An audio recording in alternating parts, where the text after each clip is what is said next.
It's redirecting me to YouTube currently. Oh, But we are very much live. good evening. I think this has happened every single time we've done this.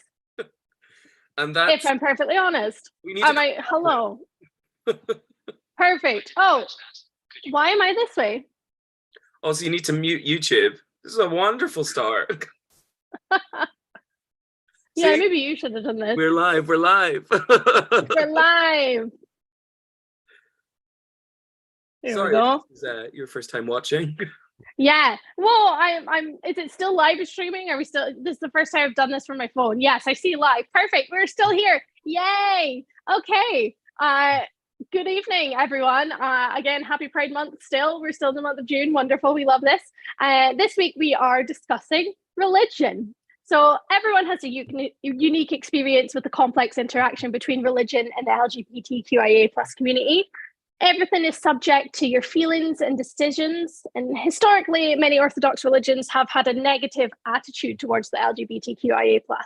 However, there are currently supportive organizations that have adopted various perspectives on LGBTQ persons within almost every Christian denomination. Many denominations are beginning to embrace the LGBTQIA as a society and are becoming more accepting of them. But there are still a number of religions and denominations who believe that those that do not follow a heteronormative ideal of their religion are sinful. How does this affect the LGBTQIA and how do they manage their connection with faith when it informs them that they are wrong for simply being who they are? So that's what we're going to discuss today. And with me today, I have two wonderful guests, both of which you may recognize from previous podcasts on here.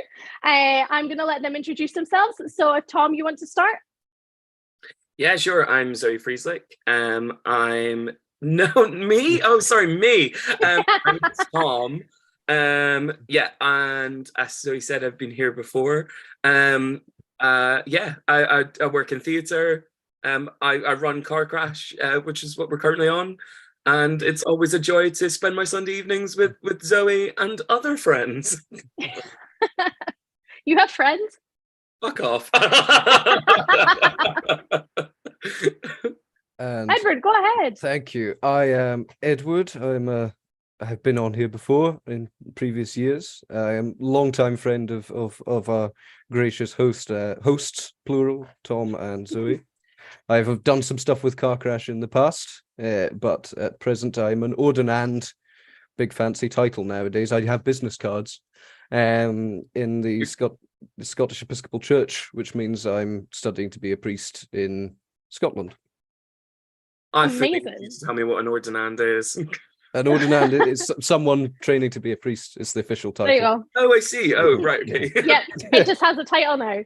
And as per usual, I'm Zoe Frieslick. I am currently your host for this evening. And feel free to sound off in the comments on YouTube. I will be checking periodically and I will get to answer them if and when I can. I think that's the first time I've actually said that because I've now remembered to say it. Whoop, whoop. So we're just going to start off with a bit of a light discussion as to what your relationship is with religion currently. I think we're going to start off with the one of us who we know is quite religious. Edward, what is your current relationship with religion? Well, I would like to think it's quite good. To start with, I'm a confirmed Episcopalian, and indeed studying to be a priest in that denomination. That denomination is more broadly known as Anglican in the rest of the world, but in Scotland and the US, it's known as Episcopalian. It's a denomination that has a very wide geographic spread, and as a result, a very wide berth of views on LGBTQIA people. But certainly in Scotland, the liberal faction is very much in ascendancy in the majority. I love my church. I love the people in it. There are very few negative experiences that I've had within the SEC, that's the Scottish Episcopal Church abbreviated, relating to anything. Certainly not my sexuality, I'm pleased to report. Although I have had negative reactions from other Christians from other denominations, but that's to be expected, sadly, at the present time. Cool. Wonderful. Thank you for sharing that. Tom, do you want to speak a little bit about that? Yeah. I mean, I'm like entire opposite end of the spectrum to Edward, really, in a sense. I have no relationship to religion, in a sense, by the means that I am not a religious person. I'm not a practicing anything, or an out of practice anything for that matter. I think I find religion a bit, and I say this not wanting to offend anyone here or watching or anyone in the world, actually. You're all entitled to your religion, but I just don't necessarily see religion's place anymore. I think community is a lot of what religion should be about, and I think a lot of it is what it's about, and I think community is great. And I think there always has to be rules in that community, great, but I'm not necessarily sure, from my own perspective, purely what purpose it still serves. And I think a lot of viewpoints of a lot of religions obviously clash, and I think a lot of them clash with kind of the modern world a little bit. So I don't want to get combative, and I certainly know that wars have been started over less than what I just said, but that is my relationship to religion. Awesome. I'm gonna go here as well, just so we kind of know where we all stand. I would say that I'm quite agnostic. I wouldn't say I'm fully atheist. Sorry, that's I know, I've been to the pharmacy earlier today for it. It wasn't great. Quite warm. Itchy. No kidding. I'm agnostic. I don't. There isn't any evidence, if there is God, if there is not God. Therefore, I don't know. I'm open to the fact that there could be a larger presence at work, but I do not know what that is, who that is. For me, it's just, it could be. I can understand why some people have faith. I can understand the comfort that it gives people for certain things, but I can also see the flip side of it, where it does go to the extremes and people use it as a crutch or as a reason to hate, a reason to spread hate, a reason to push forward hateful narratives. So like everything, it has its good points and its bad points. And that's where I currently stand on that. Whether or not I'll stand on that the same way by the end of this conversation, we'll find out. So I'm actually gonna start differently from how we were discussing previously, because something just came into my head, and if I don't say it now, I'll forget it. So a big thing with governing countries is the separation of church and state. The separation of what we believe and what we put into how we run the country. The legislations that are put forward should be two separate entities. However, nowadays, more and more, especially in relation to what we were speaking about last week, trans rights, and especially in America, there seems to be less of a line between them, and they seem to be blurring in because of a lot of the reasonings that a lot of these things are coming through are because of religious views. So what do you guys feel about that sort of thing? Should there be a complete separation? Are the lines being blurred? How do you feel? Tom, do you want to start? Yeah, I mean, I feel like I have such a simple answer for that. Yes, there should be a separation. They're not the same thing. Religion does not govern. Or should not. Yeah, fair enough. I'm afraid to say that, broadly speaking, I agree, although I perhaps have slightly more to say on the subject. Yes, there absolutely should be a separation of church and state.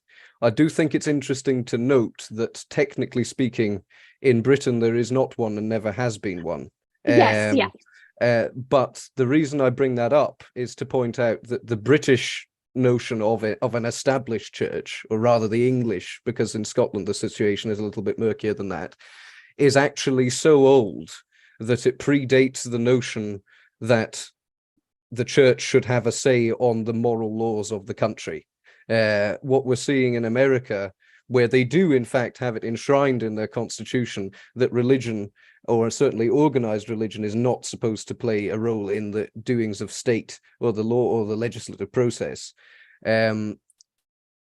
What we're now seeing happening is a slightly more modern innovation, if I can put it that way. Back when the Church of England was made the official church of the country, in this country, it was done so essentially to promote unity and to stop people fighting. It wasn't done because they said the Church of England is the only one that has the right to make laws, because that's not what they were saying at the time. Anyway, sorry. historical tangent for you there.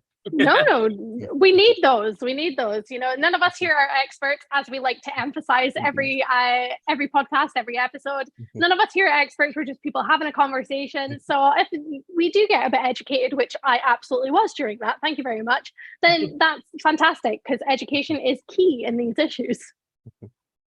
Perfect. I just wanted to get that out there as a starter, because as we were talking, like, and with my possible ADHD, waiting to see if that's true, I knew I had to get it in there straight away. So, of the things I did have to discuss, I thought it would be interesting to look at different religions that we do have, because obviously we've mentioned quite a lot of Christian religions, but that is not the only religion type that there is, and there's also very, very, very, very, very many Christian religions as well. There is not one kind of Christian ideal. So I found a couple websites here, one of which I just wanted to go through. So Christian religions, these are all based in the United Kingdom that I found, which is very relevant for us because we all currently reside in the UK. So with Christian religions, it says here that some sections of Catholic doctrine in the United Kingdom still consider homosexuality and transgender identity to be a sin. This is in part of the belief that sexual relationships are intended as a way to procreate. So a lot of that heteronormative, it should be man and woman, etc.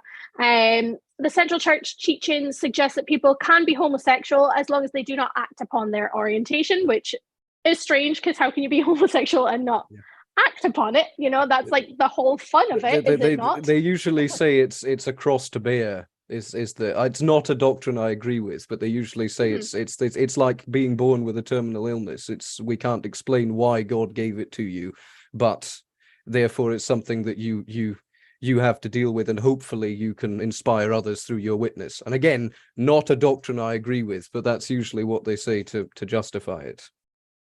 I really love religious justifications sometimes. I know, it's fantastic. They're so wonderful. It's like fiction, you know, like where did they get these ideas? Yeah, I have to agree in that respect. Yeah. The Church of England has a more mixed position on LGBT rights. As we know, there is marriage equality in the UK. It started in Scotland first, just to put that out there. Scots. So how do we feel about the current Christian ideals and the Christian views of LGBT in the United Kingdom? Do we think, have we seen a change? Are we happy with the changes? Should there be more changes? What do you guys think? Tom, we'll start with you. Sure.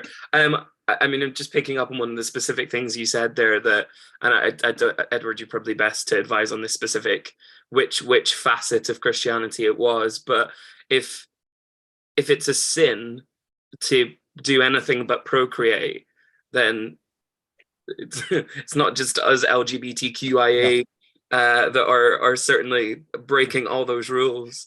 I think for me, my issue sits with the fact that you pick and choose often when it comes to religions what it is that you decide to believe and not, and that's fine.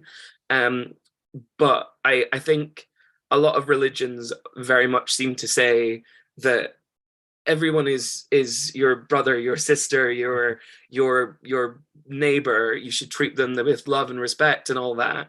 And then sort of, oh yeah, but I hate you. I don't like you. But also, oh, you should like me. And it's just like, but why? Yes. It's interesting you bring up the point about them say specifically the one Zoe cited was the Roman Catholic Church. It does indeed hold any sexual activity that cannot lead to procreation to be sinful. Believe it or not, that is what sodomy means. In its historic sense, sodomy does not mean anal sex. It means anything that doesn't lead to procreation, including between a heterosexual married couple.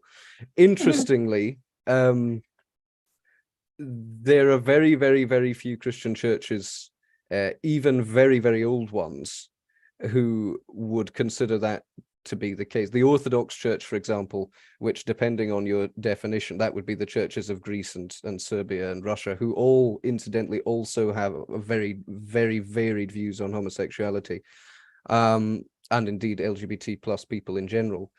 But the Orthodox churches are, depending on your interpretation, either the same age or older than the Catholic Church. and they would not say that sex that doesn't cause procreation is inherently sinful by any means. They say that sex is for the unity of two people in romantic love. It's better if that's within marriage. You could you call it a sin if it's out with marriage? Yes, I suppose you could, but does it really matter? No. That would be generally what they would say. But within romantic love, even is you can have sex for more than exactly. love. Yeah, exactly. Yeah. No, I'm just trying to. No, I know we're in agreement. But Exactly. Yeah. Where I was going to go with that to get back to the main talking point about where does LGBT plus people fit in with religion in this country? Have things changed and all the rest of it? Yes, they have, especially with relation to marriage, obviously. Interestingly, the Church of England has a very mixed view. That's for two reasons. I think is one, the Church of England has the unfortunate position of being the what's called the mother church or the mother province of the whole Anglican Communion, which is the third largest church in the world if you want to count it as a unified thing. And within that Anglican Communion there are a lot of very conservative provinces, mostly in South America and in Africa, but also some in Australasia, who are very much against the idea of any sort of same-sex inclusion, or same-sex attracted inclusion, or indeed transgender, etc., queer, etc., inclusion in the church. And the other factor is that the Church of England also has a lot of conservatives in it within itself, which isn't the case in most of the other Anglican provinces in countries like Scotland or Canada or the US, all of which do have same-sex marriage. Incidentally, the Church of England recently made a bit of a cock-up, which I don't think they quite realized what they were saying, which was they revisited their policy on same-sex marriage. It was quite heavily publicized. And basically the conclusion they came to was same-sex marriage is fine, but we're not going to do them. What? Yeah, I know. It's the Church of England is particularly institutional and hilariously bureaucratic when it makes pronouncements on anything. So basically what they've said is that if you are a gay member of the Church of England and you desire to marry your same-sex partner, if you go and have that done, say in the Scottish Episcopal Church or the American Episcopal Church or the Church of Canada, all of whom do practice same-sex marriages, I believe even the church in Wales now does as well, then you come back to England, we will recognize it, but you can't do it in England itself. That said, there are same-sex weddings that take place in the Church of England. They take place all the time. They're just not formally called weddings because they say that you're not allowed to call them that, which is ludicrous, but hey, but they acknowledge them. Yes. Which is so even, like... yeah, I know. Basically, what happens is a couple goes to a registry office and gets married, and then comes to church and has the marriage blessed. But it's because they weren't married in church. It's not a same-sex wedding, so it's fine. It's very straight. But that's just so exclusionary. It is. It's terrible. It's absolutely ridiculous. The cock up that they've made has not satisfied either party, because the Liberals are annoyed that they're still kicking and dragging their heels against inclusion, and the Conservatives are annoyed that they've essentially allowed gay marriage by another name. Yeah. It's not a great situation for the Church of England, but in my own province, and I won't talk too much longer because I'm hogging the conversation now. No, absolutely, go for it. In my own province in Scotland, in the SEC, we have a system that we've had same-sex marriage since 2016-17. was one of those 2 years.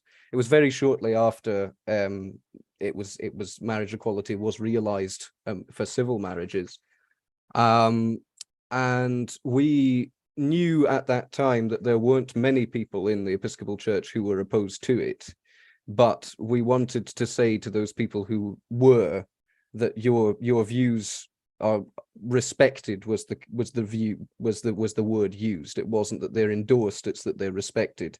And so therefore no congregation and no priest of the Episcopal Church will be forced to perform or host a gay wedding if they feel that they wouldn't want to.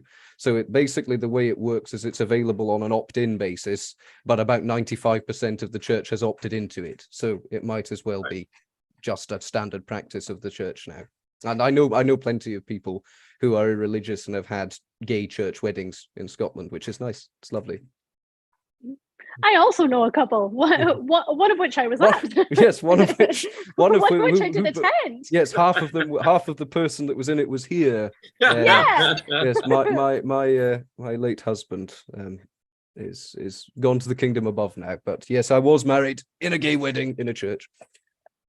It was beautiful. Thank you. It was a very wonderful wedding. As Edward knows, I did not sing any of the hymns, as I felt it was a bit blasphemous.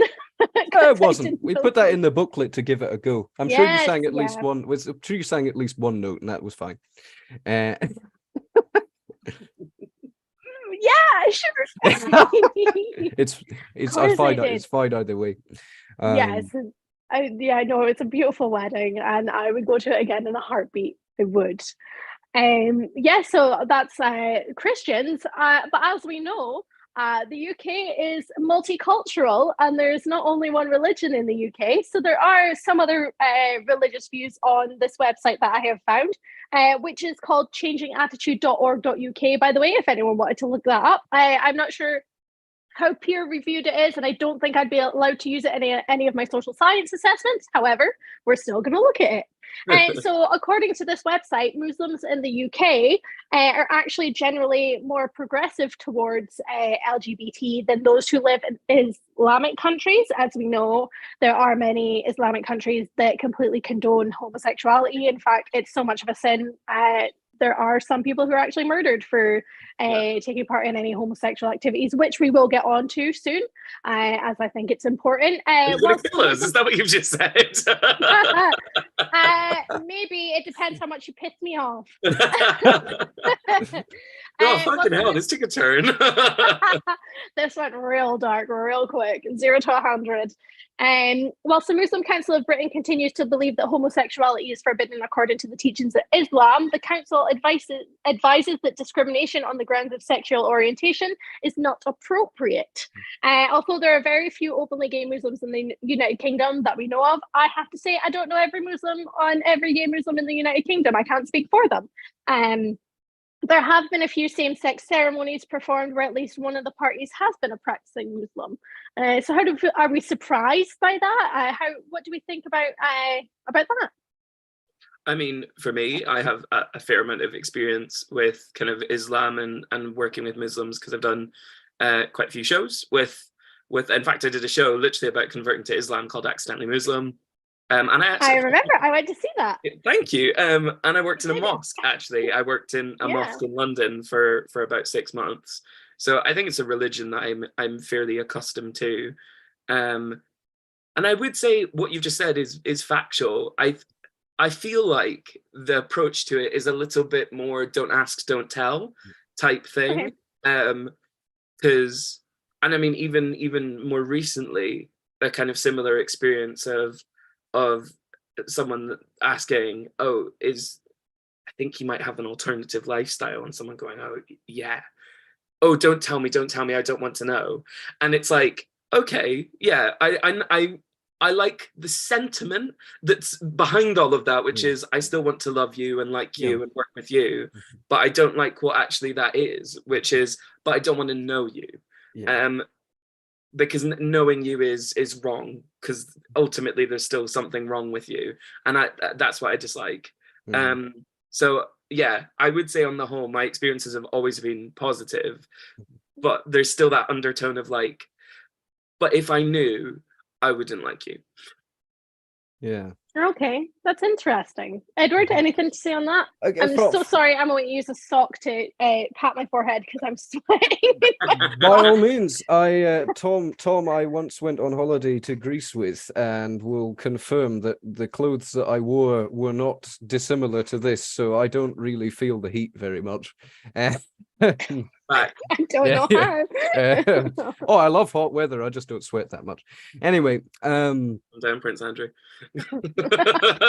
Pizza Express in Woking. Anyway, bad edit. Edit alive, unfortunately. You started it. You started it. Anyway, yes. that would sum up what my knowledge of Islamic attitudes in general, and indeed in this country, would be. I don't know many of them from personal experience, I have to say, but I've read statistics in the past, and that would seem to also be factual to me.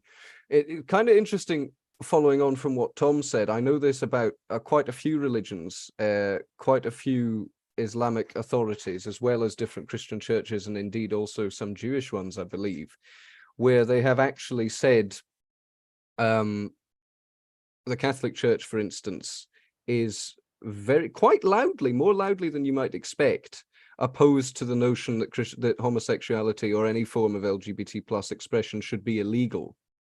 It believes it's a sin, but it doesn't believe that it's the right of the state to punish these people for existing or living their lifestyles. And it's something that we would oppose were you one of us, but you should have the right to do it. Again, I don't agree, but it's nice to know that they don't want to stone us all, basically. And I believe the most mainstream Islamic authorities, certainly in the Western world, would generally agree with that it should be legal, it should be protected, it should be enshrined in human rights. We just don't want to have anything to do with it as religion, which is kind of disingenuous, but it's a step, isn't it? Yeah. Yeah, it could be a worse step. And also there are a lot of straight men I'd rather stone way before anyone that was LGBTQIA+. That's for sure. Brutal tonight, aren't we? Yeah. Also, Yeah. just for evidential sake. Yes, there I am in Greece. Oh my God. You're a nutter. With a church You're in the absolute background, I might nutter. add. Yeah, no, A church- lads. I love that. Yes. No, that makes sense for you for sure. There's a couple other ones on here. There's Judaism. Views on homosexual and trans people in Judaism will normally depend on whether the person is a follower of Orthodox. Judaism or a Reformed Jewish denomination. Most Orthodox Jewish people in the United Kingdom consider that homosexuality is contrary to Jewish teachings. On the other hand, there are a number of openly gay and trans members of the clergy practicing in the UK. Jewish groups also tend to be present at LGBT pride events. The history of LGBT Jews in the UK can be traced back to the 1950s. Do we think this is due to the fact that the Jewish community has also been ostracized by the wider what is wrong? Did you think this is due to the fact that I just thought it was a joke? We were telling a joke. No, Jew, not Jew. DUE. Yeah. It was a tenuous joke, and that's why I was like, no, let it move on. You're dumb. You're dumb. Yeah. Do we think that has anything to do with the fact that there's been so much anti-Semitism like over the years? Like they know how it is to be ostracized, or do you think it's just different religion, different views? They're more likely to be open to these kind of things. What do you guys think? I mean, it's certainly from my perspective. Again, this is purely just my own thought right in this moment. So I can't speak that it is fact. I obviously it is another religion that has had a lot of persecution, and maybe some more than others. But I would say a lot of religious groups have had a lot of persecution. So I don't necessarily feel like that's the reason that they would perhaps be marginally more opening than others. I don't know, Edward. It's possible, certainly. I think I would chalk it up to, and this is partially true of Islam as well, but it's certainly more true of Judaism. I would chalk it up to it as a religion, and by the very nature of what it is a lot more decentralized than something like, say, Christianity. Where, for example, in Christianity, obviously you have organized churches, and in Islam, indeed, you have various different Islamic councils, which is quite I understand. Again, I don't know this for certain. I'm not a Muslim, and I don't know very many Muslims. But my understanding is that's quite a new thing, and until recent centuries, Islam was organized essentially around a single mosque, and on a localized basis around a mosque and a community. And Judaism certainly was similar until quite recently. It's only in not just recent centuries, but recent decades that different schools of thought in Judaism have started to arise, which is where you get Orthodox Judaism from, which is, as the source you're using says, tends to be quite opposed to LGBT plus people. But that said, again, Judaism focuses so much on individual relationship and indeed family and community relationships, and it famously doesn't proselytize as a religion. Jews don't go out trying to convert people. You can convert to Judaism, but the notion is that the best way, if you will, to become Jewish is to be born a Jew, and for that to be your family and your culture and your background and to participate in it. So of course then Reform Jews say, well, if that's the case, we can't oppose LGBT plus people because that's the way they were born. And Orthodox Jewish clerics would take a more view analogous to what I said before about the evangelical Christians, who would say, well, if you're born that way, it's just something you have to deal with. So, and again, this is all my opinion. I like to think I'm relatively knowledgeable about these things, but I'm certainly not an authority. Perfect. Just one last one that I thought was really interesting was the Hindu view on the LGBTQIA plus community. Here it says, many Hindus believe that homosexuality is a normal expression of human desires and that homosexuality should be embraced. However, there are a few Hindu groups that believe homosexuality is wrong, although this is mainly down to external influences. There are several Hindu texts and ancient carvings which represent people in same-sex relationships or engaging in homosexual acts. These are portrayed positively. Hindu teachings are also open to the ideas about gender variance, and there are many Hindu people who do not fit into the traditional British binary gender structure. Some Hindu groups are very welcoming to the idea of their third gender individuals, although queer non-Hindu individuals must take care not to appropriate these ideas without proper cultural understanding, which I thought was really interesting. I honestly, Hinduism is not something that I know much of. The most I know that their gods look really cool, but I've only seen depictions of them, but they look amazing. But I don't know much about that, but I didn't realize that they were so open to homosexuality and to the LGBT, apart from a few, but that's with everything. So how do you guys feel about their outlook on LGBTQIA+? I mean, I guess it's another one where it's sort of that cultural upbringing, isn't it? Because I guess that's a part of the world that often does believe that there are far more than one gender. And I think at a base level, if you can believe that, it's not so hard to think that you can fancy lots of different ones. So yeah, I mean, that it doesn't surprise me, but yeah, but I don't know. From what I again, very, very minimal knowledge, like you've said yourself, Zoe, but it does sort of feel like Hinduism verges more towards the community side of like being together than it does towards practicing preachings. I mean, I don't know. Is there a go on, Edward? I would say that's generally correct, but Hinduism, and I also know very little about it. Of the major world religions, it's probably the one I know the least about by a country mile. But what I will say I do know about it is that it's an extremely decentralized religion. It's much more so than Christianity or any of the other ones that we've just mentioned.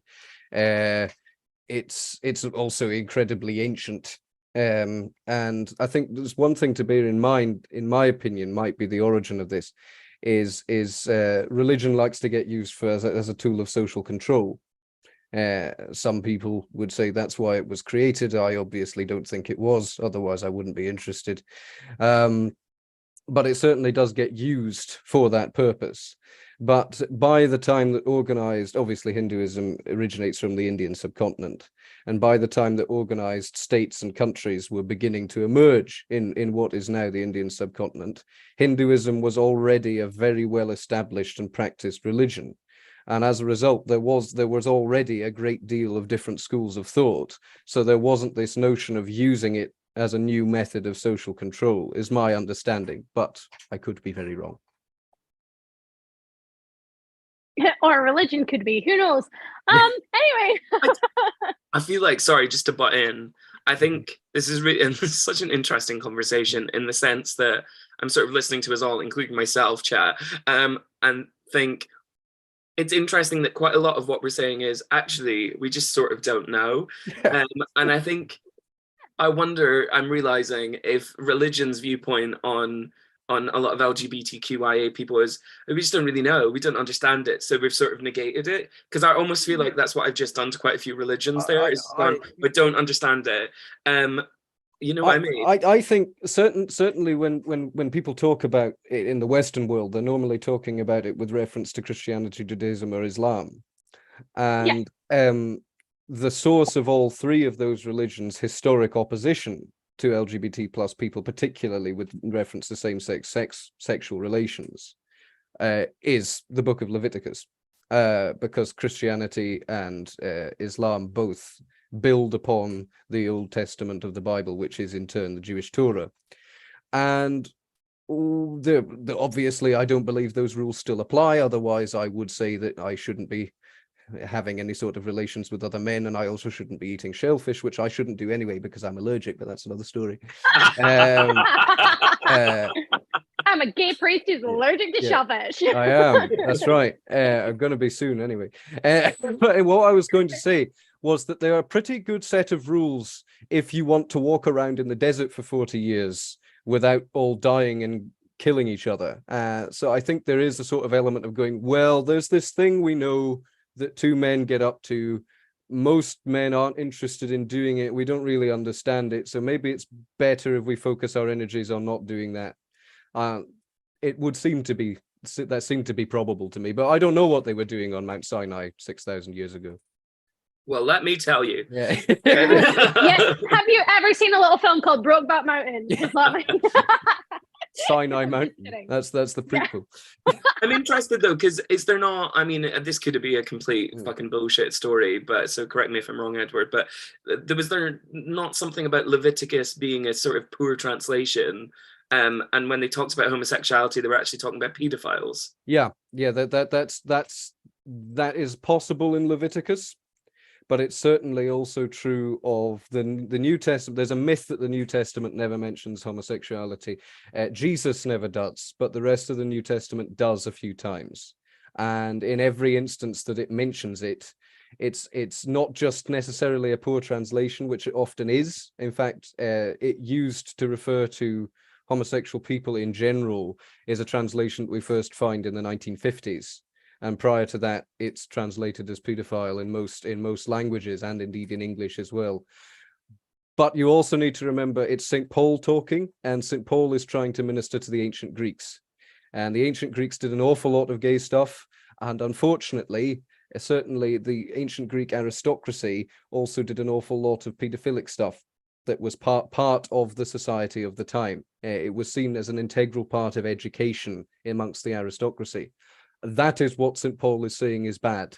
And it's quite clear. I know it's a stereotypical look at the context, but if you look at the context, it's quite clear that that's what he's talking about. I don't think St. Paul would ever have met a monogamous, loving and stable gay couple, because even in ancient Greece, there weren't many of them walking around. But if he did, I very much doubt he would have opposed it. Going back to Leviticus quickly, the New Testament also says that Leviticus doesn't apply anymore. So I don't really understand Christians that think it does. And I think when it comes to specifically to Christianity, that's where I start to get into like really murky ground of disagreement. Is like, but why do you get to choose? Sure. Why do you get to choose and I don't? Why can you choose which bits of your book you decide are fine and which bits aren't, and which bits then dictate how I'm supposed to live my life? Sure. If you want an answer from me, I would say to the latter part of your question, I don't. You get to decide how you get to live your life. I can have opinions. They don't matter. It's your life. If you want my opinion, I will give it. And if you personally want my opinion, you know that I don't think there's anything wrong with your life because we have a close enough relationship that I would have told you. We've known each other for a very long time. Exactly. And the former part is, I don't think you get to pick and choose. Actually, and that might sound surprising based on what I've just said, but when the book itself says ignore this bit, then you get to ignore that bit, in my opinion.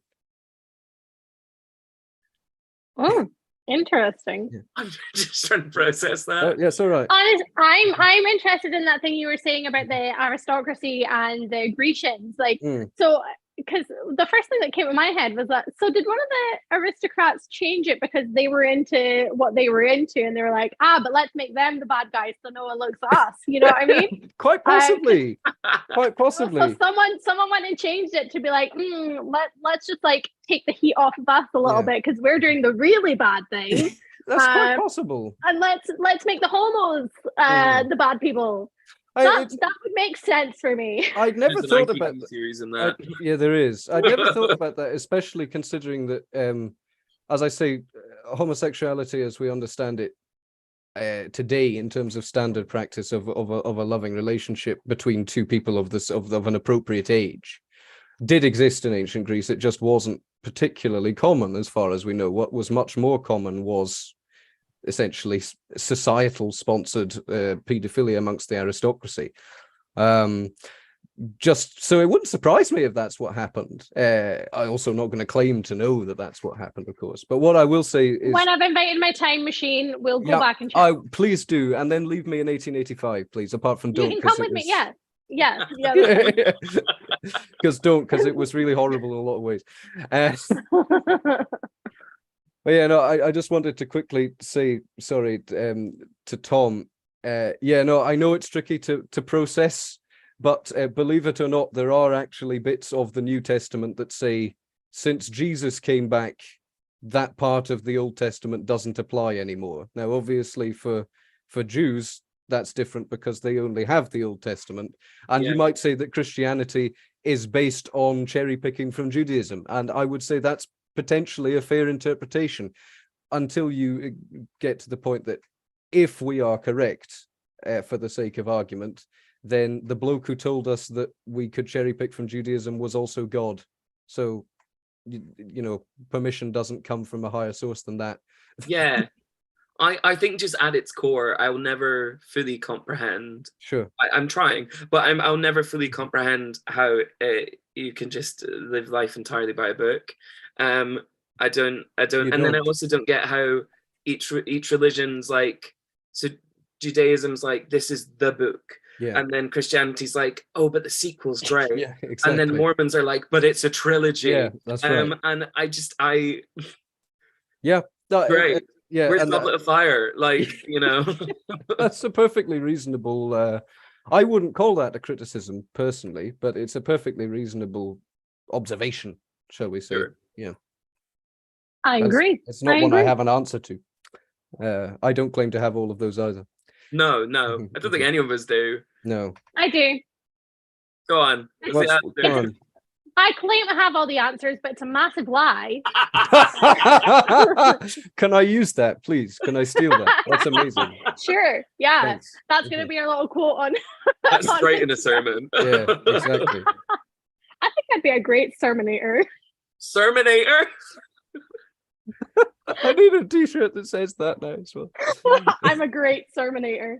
And then it's just a little picture of Arnold Schwarzenegger with a cross on his collar, chest. Yeah. I did notice your top, by the way, Zoe. Was that intentional for the conversation? Yeah. I think it was because I put it on this morning before I went out, and I just thought, oh, I'm doing the religion talk tonight. I might as well just keep it on. So here we are. This is the cross my heart, hope to die. Cross on my chest. It also looks ridiculous if I get a tan line. Just so you know, if I get like any UV rays here. Why would you do that? Oh, man. I'm not going to say that out loud. Tom made a comment, and I'm not going to say that. So crazy tan lines. If this does tan, it looks weird. So that's enough, I think, about the different religions and how they view. And now we're going to talk about which countries actually have marriage equality and how different ones, how other countries view same-sex marriage. So currently, according to Human Rights Campaign, there are 34 countries where marriage equality is legal. And the most recent countries as of 2022 to feed into this are Cuba, Andorra, and Slovenia. Other countries include Yay! Australia, Denmark, Ecuador, Germany, Iceland, Luxembourg, Spain, Switzerland, Taiwan, United Kingdom, United States of America, and Uruguay. Those are just some, those are not all of them. I think it's interesting that the majority of these are Western countries. But yeah, I just went to how do you guys feel about those of us who have marriage equality in comparison to those of us who don't? I mean, I'm going to say a tiny bit, and then I feel like this is Edward's thing because, he's the one of us that has been married. But I think it's interesting, that story about Estonia in the last week, that they were looking at passing some marriage equality, which is in sort of Eastern Europe. And just to tie it back to the last thought from previously about that separation of church and state, I think everything that Edward has said about sort of oh God, I'm going to get the word wrong, the Anglican.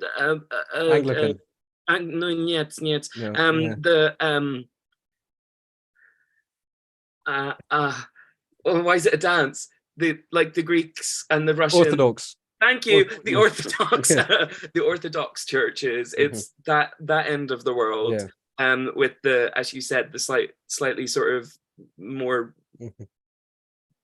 view on it, that haven't kind of passed things. Wow, I formulated all of that great. So stop me speaking, Edward, and say something clever. Okay, hello, I'm talking now.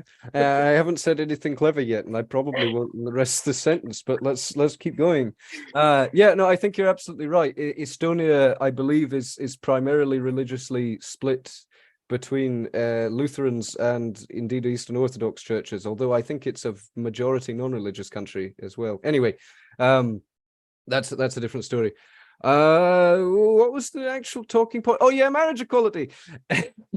There's the old joke, which is probably marginally un-PC nowadays, but I think having the identity that I have, I'm probably allowed to say it, which is why are we fighting for rights that we don't want to have? Get married or fight in a war. Which I obviously don't agree with. It's great that we do have the rights, but in a sense, I can kind of see the origin of the joke. For me, if I was very excited when, as a young gay man, when marriage equality first came in this country, but I wasn't excited for myself at that time. I didn't expect that I would ever find anyone to settle down with, and I thought that if I did, then we probably would just cohabit. I mean, my heterosexual parents just cohabited without ever getting married, for one thing.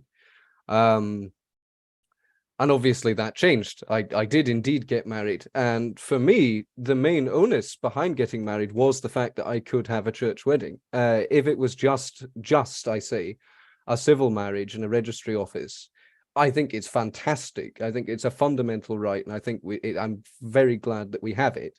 But for me personally, I wouldn't have been interested in doing that. And unfortunately, I suppose an interesting flip side of not having of having separation of church and state is that the state can't turn around and say to the church, you have to do gay weddings now. So it's on each individual.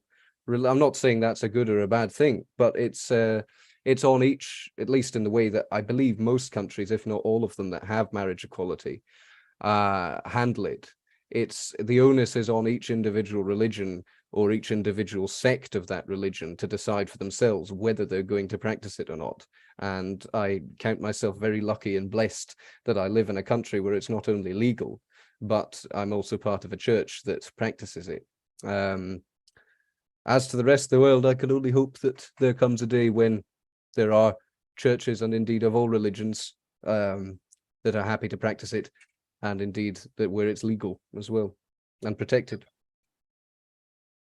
Yeah, I think that's really interesting, the thought that you had about why would you fight for a right if you don't even want it. Because you should have it whether you want it or not. That's right. I remember I always in two minds about that, because on the one hand I genuinely think it's quite an amusing joke, But at the same time, I remember the first time I heard it, I was really offended by it. Yeah. For those reasons. It was like when I think I must have heard it for the first time when I was about 12 and first sort of discovering who I was. And I remember thinking, but it's not a question of whether you want it or not. You should have it. And you are part of a group of people, whether you like it or not, who should have those rights. And it's up to you to help that group anyway. Yeah, absolutely. I think that's a similar sentiment that a lot of the LGBTQ community should currently apply to fighting for trans rights, which was our entire conversation last week. But I think it's perplexing when you're like, oh, but it's not my battle. Why? Why is it not? Yeah. But yeah, I think that's intriguing. I mean, just to draw it back to those two thoughts together, a lot of trans people are heterosexual. Not all. They also have a spectrum of sexualities like everyone else. But would a church look favorably upon a trans person or two trans people or whatever getting married, because it's still heterosexual marriage? Now you're getting interesting. I was fucking boring before. No. You've been like the most boring person I've ever met. I'm not joking. Generally, yes, that would be okay. In most denominations that I'm aware of that oppose same-sex marriage, they are happy and willing to respect the identity of transgender people and to marry them in a heterosexual marriage. That's not exclusive. The Catholic Church certainly doesn't. I believe the Church of England does. I think the Church of England generally does recognize transgender identities. It's less controversial for some reason.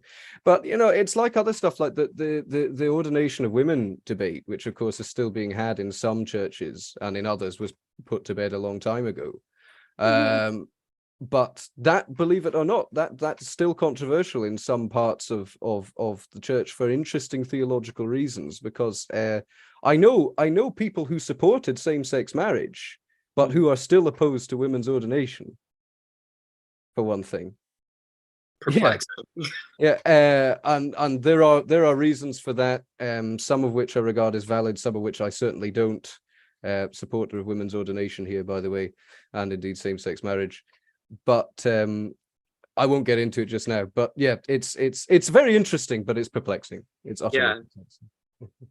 I think just at its core, if it's a human right to get married, it's not a human right to get married. But if we're assuming that it is, because lots of people have that right, then just let everyone. Like, what's the point? Yeah, I know it's not a religion, but my late husband was actually a Freemason, and I remember him telling me that it's possible, because the Freemasonry, at least in Scotland, is very famously a male-only thing. And I remember him telling me that it is now actually possible to be a female Mason. If you are a trans woman who transitioned after they became a Mason, then you can remain a Freemason, apparently.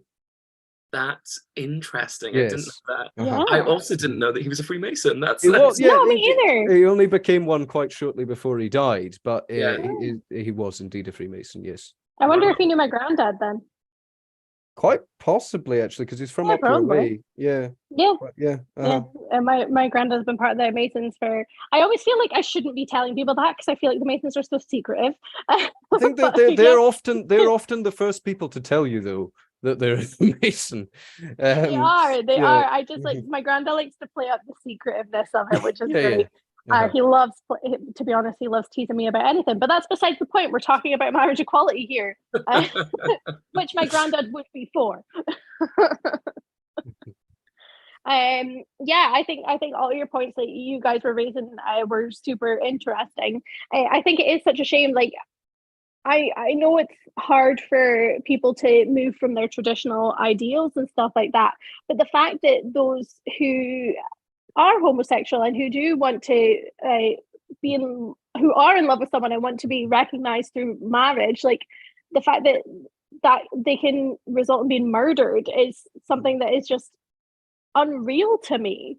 You know, like the fact that someone can lose their life just because of who they're in love with. Like, I don't understand why that is still even allowed nowadays, and I don't understand why more isn't being done to stop that kind of thing.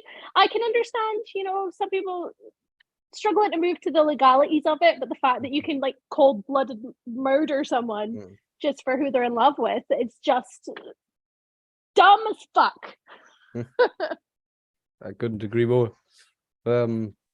To me, I've never liked the it's insert current year here, therefore it shouldn't be happening, for the simple reason that it should never have been happening.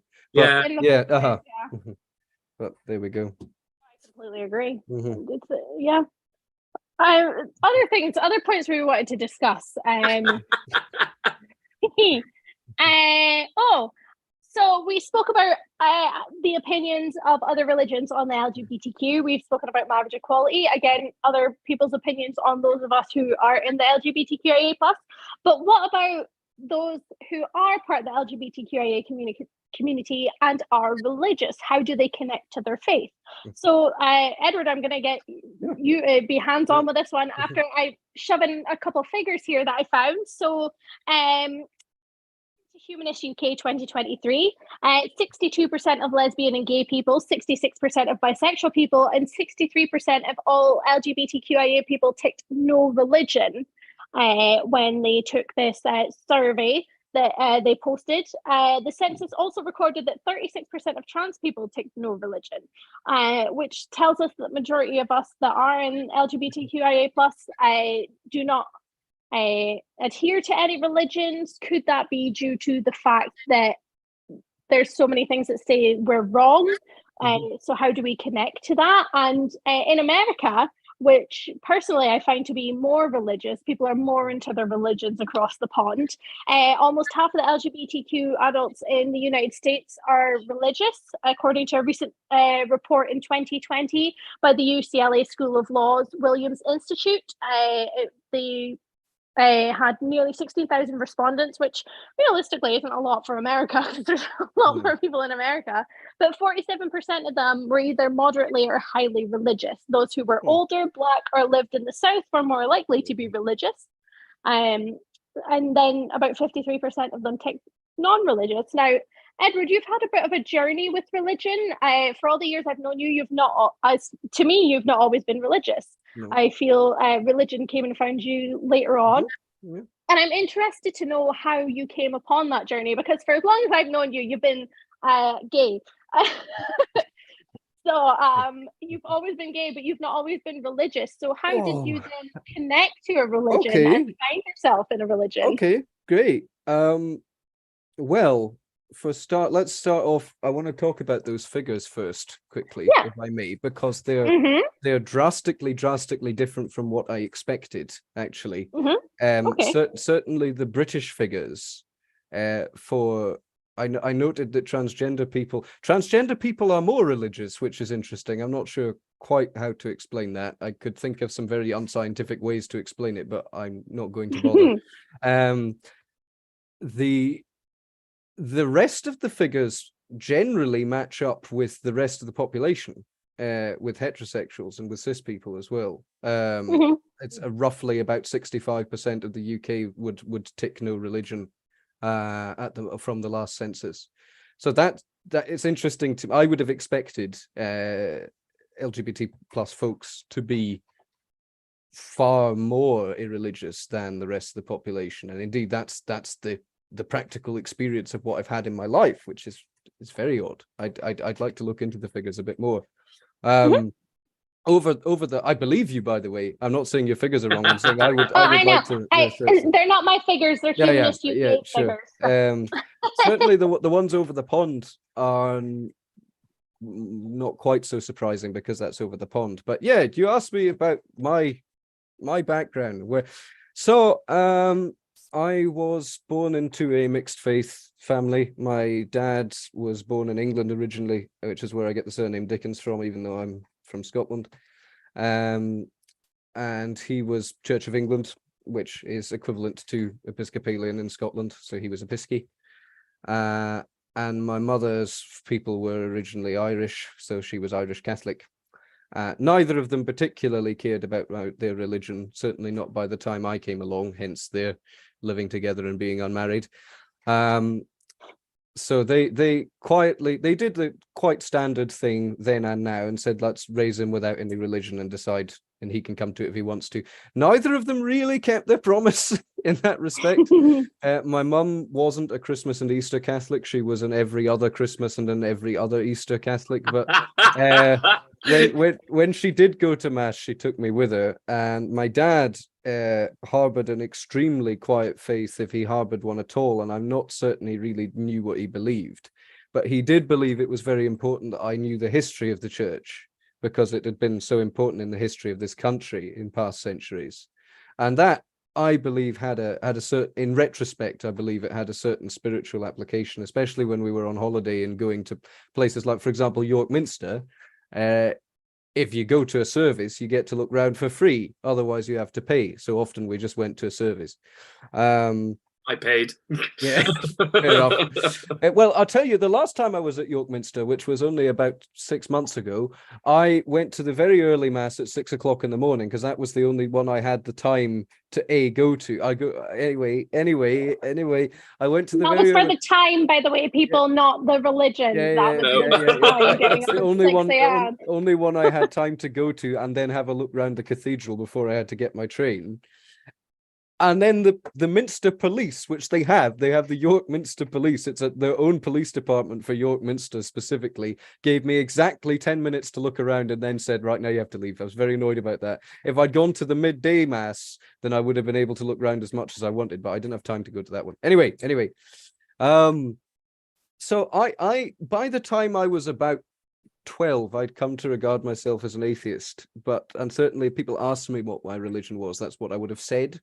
And certainly I was very hostile to all religions, certainly not just Christianity, all religions, full stop. But actually being an atheist is not what I actually believed. It was a bit more interesting than that. What I actually believed was that there is no proof for or against God, so therefore decide what you want to believe, decide which side you're on, because you can't prove it either way, so it might as well be a decision. And believe it or not, the decision I made was that I believed in God and I believed in the Christian God, but I just thought he was a dick and that I didn't want to worship him, and that I thought that was true of any other religion as well. I then did more experimenting in my teenage years, and with religion. Yes, I did some other kinds of experimenting as well, which you're both well aware of, but let's not talk about that just now. Anyway, including experimenting with women. Anyway, I recall that. Yes. Yeah, me too. Anyway, sorry, women, you're all beautiful, beautiful creatures. I just don't want to sleep with you. As a rule. Anyway. Keep going. Yeah. Let's keep going. I love these conversations. Every year we have one. Someone says things like, we've all had this conversation where it's just, anyway. So I don't like to describe it as my conversion or my coming back to religion or anything like that, because as far as I'm concerned, it was always there. It was always in the back of my mind. But when I met the man I eventually married, we briefly spoke about religion on one of our first dates, and realized he was an Episcopalian and that I had Episci history, even if I wasn't an Episcopalian necessarily.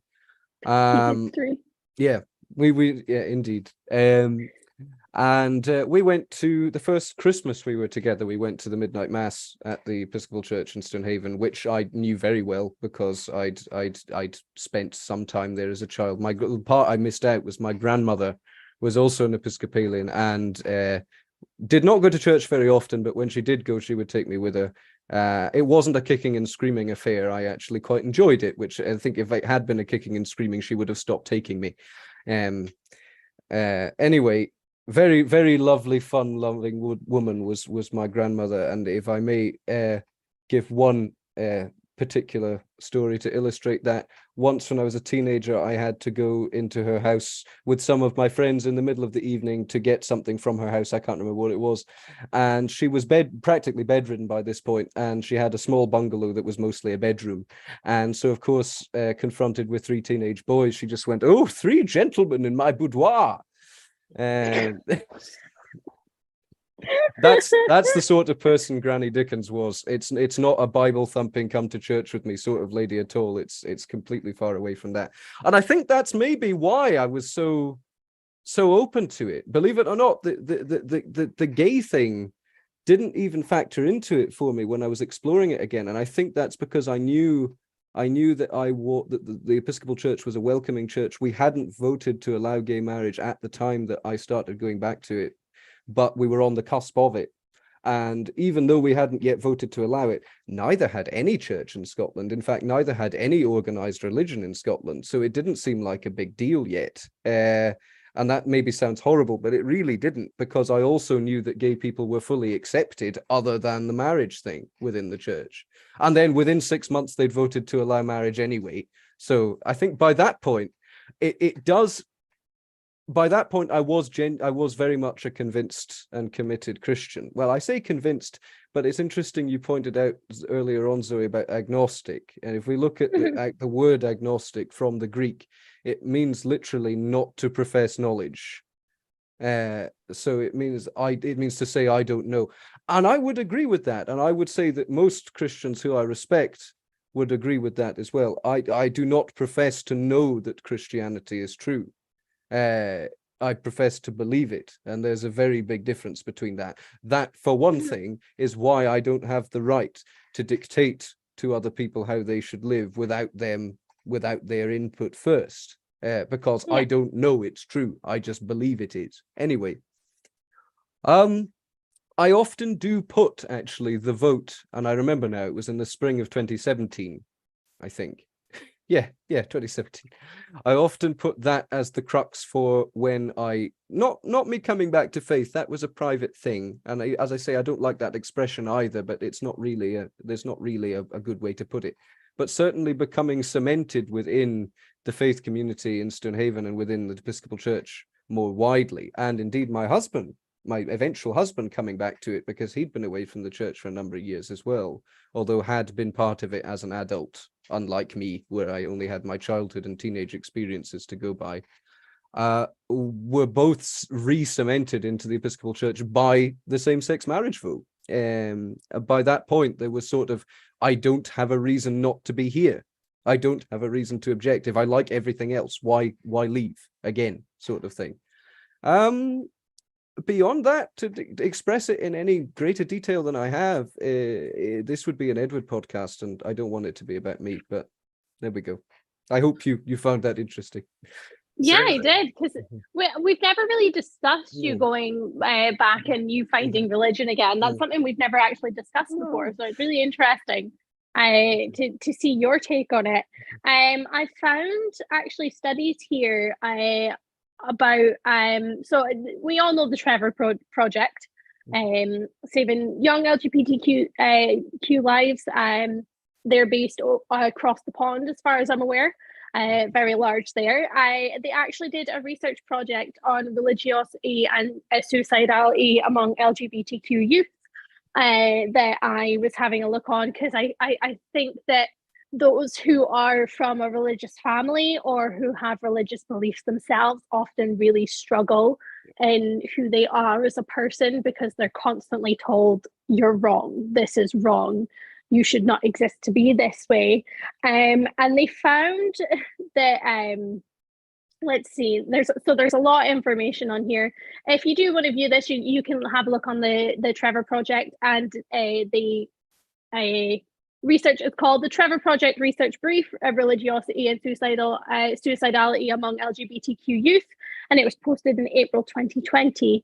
It says here the LGBTQ young adults ages 18 to 24 found that parents' religious beliefs about their homosexuality were associated with a double risk of attempting suicide in the past year.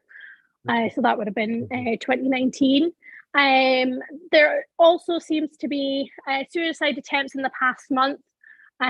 those who had heard their parents use religion to say negative things, 24% of them were more likely to have a suicide attempt.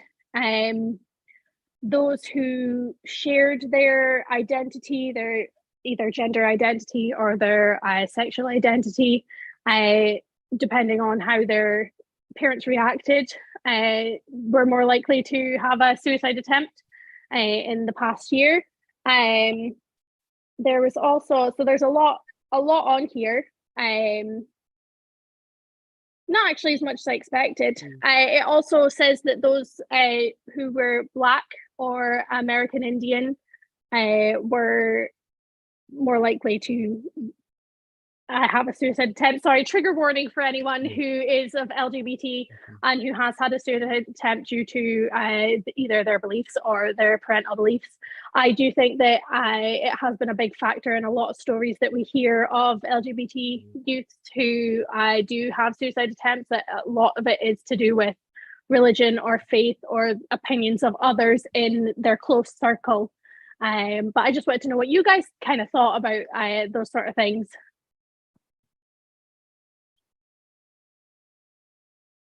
Tom?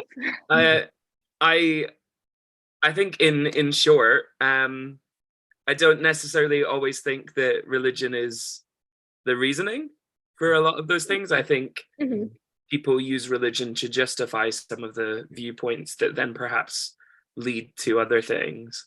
And I just sort of, to be the antithesis of almost what you said, I think that, I mean, I definitely had a friend who had hoped would join us today, who almost sees like religion as therapy. I think that they feel like it's something that would prevent them almost from anything. And I don't know. I think it's such a, everyone's different, right? Everyone goes on their own very unique journey. And I think those stats are really sad. But even if it had a 1, it would still be sad. Yeah. I think I think religion as therapy is an interesting thought. I think I would echo what you said about everyone being different, but I think certainly for quite a lot of people it can be. I think this is less religion at play and is more what you said about people using it to misrepresent things or to justify things. And I really do mean that, because I know a couple of cases, not fortunately about didn't end anywhere near this seriously and was not relating to this particular issue. It was relating to teenage pregnancy, which is slightly more common. But I have heard a few cases, all from Roman Catholic clergy friends of mine, where an outraged mother came to their priest saying, my daughter has gotten knocked up. This is either because she's a slut or because that boy has taken an advantage of her or because there's just moral decay in the parish. And the priest has said, well, no, it's not any of those things. It's just that you're, in fact, one of them actually used the phrase jump the gun. Your daughter just happens to have jumped the gun because it was with a boy that she'd been with for a long time anyway. And without fail, all of these concerned parents have left these priests going, oh, what do you know? So they came to the church seeking approval in their anger from the church. And the church said, no, that's not the way you should be going about this. And I think the vast majority of religious people who believe that homosexuality is wrong, or that any kind of LGBT plus expression is wrong, I think the vast majority of them would still say those people should be left in peace, even if I don't want to have anything to do with them. And if these parents would engage with their clergy and say, and hear what they have to say, they would not then go back to their children and say, you are disgusting and horrible. They would say, again, the horrible phrase, but a better phrase, I don't like it, but I love you for who you are, etc. I love you all the same, etc. It's a very murky issue, of course. this whole thing is. Yeah, absolutely. And I think you guys were really spot on with the cherry picking of religion and how it's used realistically is a lot of these things that these parents or close members, close circle members, that sounds culty. It's not supposed to close circle members. Devout. Yeah, yes. You know, those who are close to these people, they're using it. In fact, it's their own beliefs, not actually the beliefs of their religion, but they're using it as a way to excuse what they truly believe inside. And just kind of going into that, I wanted to discuss quickly before we ended: is religion hypocritical when it comes to the LGBTQIA? You know, we hear a lot about stories about priests who have denounced homosexuality in ways, and then it is later come out that they themselves engaged in homosexual acts, or that those there's many jokes of how people of a certain religion were very favorable to young males. I'm sure many people know about that. I don't want to go too heavy into that, as that can be very triggering for some people, because a lot of people have experienced those kinds of issues. Also, we've mentioned a lot about cherry picking, a lot about cherry picking certain things. I was thinking earlier today when we were discussing kind of earlier on, you know, this God or these things that people are supposed to believe in, like especially in Christianity, a lot of people say God makes no mistakes. He makes no mistakes. So why then are people in this community deemed as a mistake or as wrong or as sinful if this almighty God is not someone who makes mistakes? Do you guys want to kind of get into that, or have any sort of things to add to what I'm saying? Edward, anything you want to the first highlight? The first thing I would say is, of course, that I don't think he made a mistake. Yes. Yeah. As to explain how other Christians view it, as I say, they generally would say would generally say it's a cross for you to bear. It's something you've been saddled with. Sadly, you can't live a holy life and be sexually active. Which obviously I don't agree with, but I can see the logic in a strange sort of way. Likewise, just following on from what I was saying before, I've remembered in the back of my mind somewhere, there's been a lot of talk in recent decades, and it's come up again in recent years, about the situation in Uganda, specifically in the Ugandan laws on homosexuality. I personally quite quite proud of this in a perverse sort of way, that one of the organizations that has actually led the charge against the LGBT plus repression in Uganda has been the Anglican Church of Uganda. Wow. Although interestingly, the Anglican Church of Uganda also believes officially that homosexuality is a sin. It just very strongly believes that it should not be illegal and that people should have the right to live the way they do. So in that sense, is that hypocritical? I would actually go as far as to say that that isn't, because that's saying, I believe this, but I respect your right to live the way you do and believe what you do. And in fact, I will fight for your right to be able to do that. But certainly, I can see why people would regard it as hypocritical. And certainly I'm aware of many other religious viewpoints on the subject that are. I hope mine isn't, but I recognize some people would regard it as being so. I can totally understand where you're coming from, but there are a lot of people, like, for me, like what you're saying, that's like, it's wonderful, but there are a lot of people who are religious that would completely disagree with your standpoint. Yeah, you absolutely. know, in that sense, I can see how it's not hypocritical, but in the other sense, from where I was coming from, those who do use it and who are like, oh, you have to follow the Bible, this and that. Okay, well, then you shouldn't be wearing two types of fabric on your body, etc. Right. You know, that there's a lot of hypocrisy there. That is it coming from a place of fear, or, you know, these, like we said, these priests or these clergymen, etc., who then came out? Is it closeted issues that are there? Could be. I won't mention any names, but I do know a friend. I do have a friend from an unnamed Eastern European country, who now lives in Scotland, who was in a consensual and appropriate aged friends with benefits arrangement with a Catholic priest, and then this chap moved to Scotland, and a few months later walked into a gay bar, and there was the priest sitting there, having also moved to Scotland. That is such a setup for a joke, isn't it? It is, I know. Yeah. Which was, I always found that very amusing. I believe he'd left the priesthood, but I'm not sure. At any rate, there's a great deal of hypocrisy, I feel, yes, but like I was just saying, many of the people that I'm calling hypocrites would say that I am too. Well, I mean, at its core, I think that's the point, no? Yeah. Is that we are all kind of hypocritical at the point, sure. and our viewpoints evolve and change, and I think what one person may view as hypocrisy isn't to another. Using your Ugandan example, Edward, I don't think it's hypocrisy in the slightest to say I don't like this group, but I don't want them to die. That's not the same viewpoint as I hate them, kill them. That is a different viewpoint. It's not hypocrisy. I'm glad you see it that way. Yeah, for sure. I agree. And I do think that we all cherry pick things somehow, and obviously we're having a chat about religion, and that's why we're talking about that.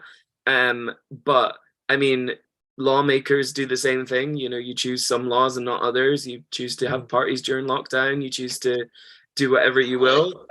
But always there with topical humor, Tom. Always there. No, but it's the truth, though, isn't it? Yeah, it is. Yeah, absolutely, it is.